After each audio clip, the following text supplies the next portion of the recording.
Največji ponos vrtičkarjev je, da lahko doma sam vzgoji svoje rastline. Danes se semena in sadike ljudje med seboj izmenjujejo nekoliko drugače.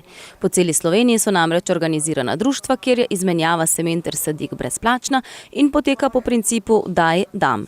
Pa je to vrstna menjava dovoljena?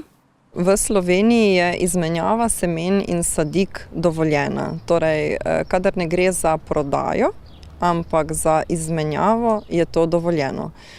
Ljudje, ki pa si želijo na trgu nastopati kot prodajalci, pa morajo zadostiti določenim zahtevam od prijave v posebne registre. S posebnimi dovoljenji oni lahko izvajajo prodajo. Sama izmenjava med sosedi, med prijatelji, med ljubitelji zelenjave in raznih sadik pa je seveda dobrodošla. Velika večina sadja in zelenjave, ki jo kupimo v trgovini, je uvožena, ni pravilno vzgojena, niti pravilno vzdrževana. Umetna gnojila in rasni hormoni vplivajo tudi na kvaliteto in okus.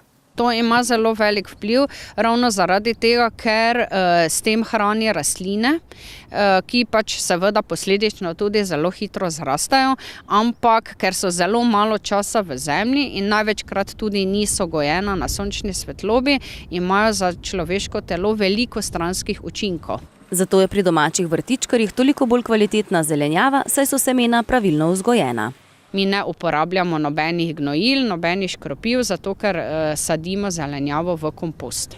Kako lahko v domačih vrtovih najbolje ohranimo vlago v zemlji, da ni potrebno dodatno in preveliko zalivanje, pa svetujejo. Za domače vrtičkarje in pa ostale pa svetujem seveda zastirko, ker ta zadržuje potrebno vlago in ni potrebno zalivati. In pa seveda še zelo pomembni so mešani posevki. Izmenjava semen je praviloma brezplačna, namen pa je ohranjanje rastlin in izmenjava izkušenj ter znanj. Eno izmed takšnih društev je tudi zelemenjava, ki jo člani organizirajo po vsej Sloveniji. Tudi na zelemenjavi menjujejo sadike, pridelke, recepte, izkušnje in navdihe z domačega vrta. V Mariboru je poznano društvo Urbani Eko vrt in kljub temu, da se je pred leti veliko govorilo o pripravi nove uredbe Evropske komisije, ki predpisuje kmetom in vrtičkarjem uporabo enotnih semen ter s tem uvaja določene prepovedi, pa v Evropski uniji ni zakona, ki bi prepovedoval izmenjavo sadik in semen.